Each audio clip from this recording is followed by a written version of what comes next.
Welcome back to clean news UP. चलिए देखते हैं उत्तर प्रदेश की 25 फटाफट बड़ी खबरों को। इससे पहले आप न्यूज को कहां से देख रहे हैं हमें कमेंट में बताना बिल्कुल ना भूलें। साथ ही हमारे फेसबुक पेज को भी फॉलो करें। फेसबुक पेज का लिंक डिस्क्रिप्शन में दिया गया है। स्टार्टअप के लिए 4000 करोड़ का बनेगा इनोवेशन फंड। यूपी में अधिक से अधिक स्टार्टअप स्थापित करने और उसे बढ़ावा देने के लिए 4000 करोड़ रुपए का इनोवेशन फंड बनाया जाएगा। इस फंड में प्राविधिक विश्वविद्यालय, इंजीनियरिंग कॉलेज और उच्च शिक्षण संस्थाओं के द्वारा भी 400 करोड़ रुपए का निवेश किया जाएगा। ये निवेश 2 से 3 सालों में किया जाएगा। कुशल इन्वेस्टमेंट मैनेजर के द्वारा अन्य निवेशकों की सहभागिता से निवेश को बढ़ावा दिया जाएगा। बेरोजगारों को मिलेगा बेरोजगारी भत्ता योजना का लाभ। बेरोजगार युवाओं के लिए उत्तर प्रदेश सरकार ऐसी स्कीम लेकर आई है जिसमें 1000 रुपए से लेकर 1500 रुपए तक आर्थिक मदद के तौर पर दी जाती है। इस योजना के लिए ऑनलाइन पंजीकरण शुरू हो चुका है। अगर आप इस स्कीम का लाभ उठाना चाहते हैं तो अंत तक इस खबर को जरूर पढ़ें, क्योंकि इसमें हम आपको योजना की सारी जानकारी देंगे। इस योजना के लिए सिर्फ और सिर्फ वही लोग आवेदन कर सकते हैं जो यूपी के निवासी हैं। यूपी के 11 सरकारी मेडिकल कॉलेजों में शुरू होगी बीएससी नर्सिंग की पढ़ाई। उत्तर प्रदेश में नर्सिंग शैक्षणिक संस्थानों में इजाफा करने के क्रम में पहले चरण में आगामी नवंबर से 11 सरकारी मेडिकल कॉलेजों में बीएससी नर्सिंग की पढ़ाई शुरू हो जाएगी। साथ ही शेष अन्य सरकारी मेडिकल कॉलेजों में अगले सत्र से नर्सिंग की पढ़ाई होगी। राज्य सरकार ने बताया कि मुख्यमंत्री के पिछले कार्यकाल में मेडिकल कॉलेजों के विस्तारीकरण के बाद अब नर्सिंग और पैरामेडिकल कर्मियों की कमी को पूरी करने की योजना परवान चढ़ रही है। मुख्यमंत्री युवा स्वरोजगार योजना के तहत 25 लाख तक की आर्थिक मदद। उत्तर प्रदेश सरकार प्रदेश के शिक्षित बेरोजगारों को आत्मनिर्भर बनाने के लिए एक योजना चला रहा है जिसका नाम है मुख्यमंत्री युवा स्वरोजगार योजना। इस योजना के तहत राज्य के शिक्षित युवा सरकार के द्वारा दी गई आर्थिक सहायता से खुद के लिए स्वरोजगार स्थापित कर सकते हैं, साथ ही दूसरों के लिए स्वरोजगार का सृजन कर सकते हैं। इस योजना के तहत राज्य के युवाओं को 25 लाख रुपए तक का लोन दिया जाता है। सेवा क्षेत्र के लिए 10 लाख रुपए तक का लोन दिया जाता है। अब यूपी में एनसीईआरटी किताबों से होगी पढ़ाई। अगले सत्र में तीसरी तक पढ़ाई शुरू। यूपी में परिषदीय स्कूलों में कक्षा 1 से 3 तक अगले सत्र एनसीईआरटी का पाठ्यक्रम लागू किया जाएगा। इस संबंध में बेसिक शिक्षा विभाग ने कैबिनेट प्रस्ताव तैयार कर लिया है। इसके तहत एनसीईआरटी से अनुबंध कर लिया गया है। वहीं अगले साल सत्र के लिए मार्च तक किताबें स्कूल में पहुंचाने की तैयारी है। परिषदीय स्कूलों में एनसीईआरटी का पाठ्यक्रम चरणबद्ध तरीके से लागू करने का निर्णय 2018 में लिया गया था और 2021-22 से कक्षा 1 से 8 तक एनसीईआरटी का पाठ्यक्रम लागू करने की योजना थी। बाढ़ से हुए हर नुकसान की भरपाई करेगी सरकार, सीएम योगी ने दिया भरोसा। मुख्यमंत्री योगी आदित्यनाथ ने कहा है कि बाढ़ आपदा की इस घड़ी में केंद्र व राज्य सरकार साथ है। प्रत्येक पीड़ित को हर संभव सहायता उपलब्ध कराई जाएगी। जनहानि से लेकर फसलों और पशु हानि तक की भरपाई सरकार कर रही है। डबल इंजन सरकार के रहते किसी के आगे हाथ फैलाने की आवश्यकता नहीं है। जनता को राहत सरकार की प्राथमिकता है। और मुख्यमंत्री ने गुरुवार को सिद्धार्थनगर, बस्ती, संत कबीर नगर, गोरखपुर जिले के बाढ़ प्रभावित इलाकों का सर्वेक्षण किया। रेलवे ने करोड़ों यात्रियों को दिया तोहफा। दिवाली छठ के लिए शुरू की ये सुविधा। इस बार दिवाली और छठ पूजा पर अगर आप भी घर जाने का प्लान बना रहे हैं तो आपके लिए अच्छी खबर है। रेलवे की ओर से यात्रियों को आराम से घर पहुंचाने के लिए खास सुविधा शुरू की गई है। अगर आपको भी घर जाने के लिए टिकट नहीं मिला तो अब तुरंत बुकिंग करा सकते हैं।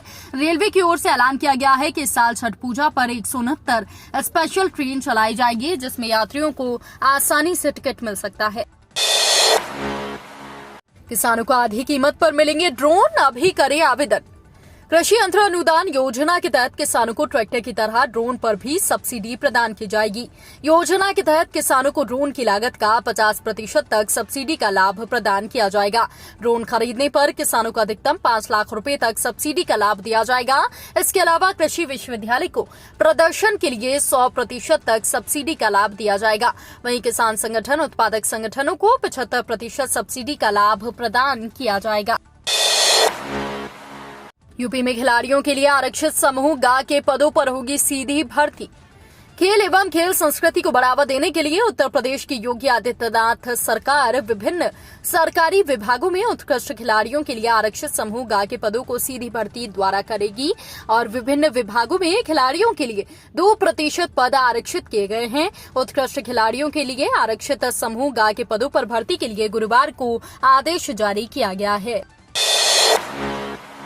सीएम सामूहिक विवाह का आयोजन 25 नवंबर को। मुख्यमंत्री सामूहिक विवाह योजना के तहत आर्थिक रूप से कमजोर युवती और युवक को अनुदान दिया जा रहा है। योजना के तहत अब विधवा की पुत्री के साथ ही यदि विधवा दूसरा विवाह करना चाहती है तो उसे भी सामूहिक शादी अनुदान की राशि मिलेगी। लखनऊ के सभी विकास खंडों, नगर पंचायतों, नगर निगम में सामूहिक विवाह अनुदान योजना या फिर शादी अनुदान योजना के तहत आप आवेदन कर सकते हैं। अनुसूचित जाति, पिछड़ी जाति, अल्पसंख्यक वर्ग के आर्थिक रूप से कमजोर को अनुदान दिया जाएगा। अब एक से अधिक संपत्ति रखने वालों की खोलेगी पोल। शहर में मकान दुकान का होगा यूनिक नंबर। अब आपके मकान दुकान प्रतिष्ठान का एक यूनिक नंबर होगा। इससे आसानी से पता चल जाएगा कि आपकी संपत्ति और आवासीय, व्यावसायिक अथवा मिश्रित है। 3 कैटेगरी को लेकर आपकी संपत्ति का यूनिक नंबर जारी किया जाएगा। मेरठ शहर में स्थित 2,74,000 से अधिक संपत्तियों की यूनिक नंबर की तैयारी निगम ने प्रारंभ कर दी है।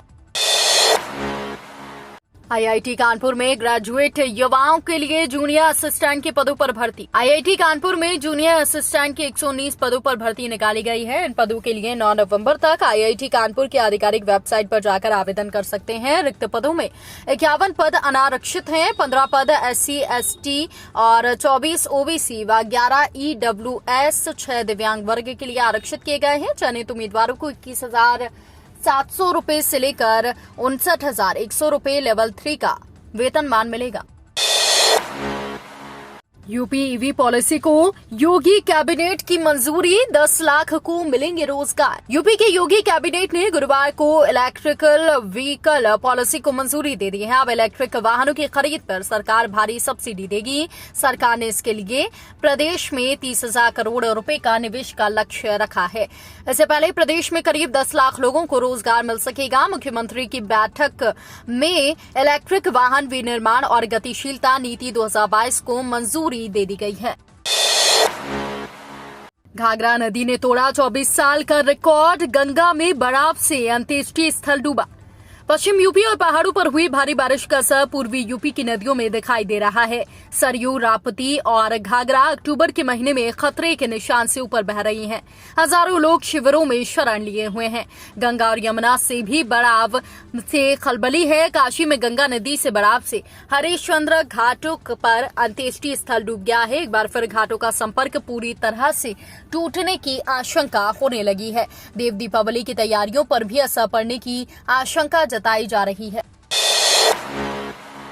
जल शक्ति मंत्रालय के तहत प्रदेश के घर घर नल का जल पहुंचाने की मुहिम। जल शक्ति मंत्रालय के तहत प्रदेश के घर घर नल का जल पहुंचाने की मुहिम चल रही है। यूपी में अब तक करीब 49 लाख घरों का नलों के कनेक्शन किए जा चुके हैं। ये सिलसिला लगातार जारी है। आगामी 20 अक्टूबर को जिन इलाकों में नल का जल पहुंच चुका है वहां हर जल दिवाली का आयोजन किया जाएगा। तब तक कनेक्शन पा चुके परिवारों की संख्या करीब 51 लाख तक पहुंच जाने की उम्मीद है। इन सभी घरों में 5 लाख से लेकर 11 दीपक जलाए जाएंगे। यूपी में अब स्वाइन फ्लू मरीज डेंगू से भी संक्रमित। कानपुर में हैलेट के मैटरनिटी विंग में भर्ती रामा देवी की स्वाइन फ्लू मरीज 57 वर्षीय चित्ररेखा सिंह को डेंगू हो गया है। बुधवार को GSVM मेडिकल कॉलेज के माइक्रोबायोलॉजी विभाग ने रिपोर्ट में डेंगू संक्रमण की पुष्टि की है।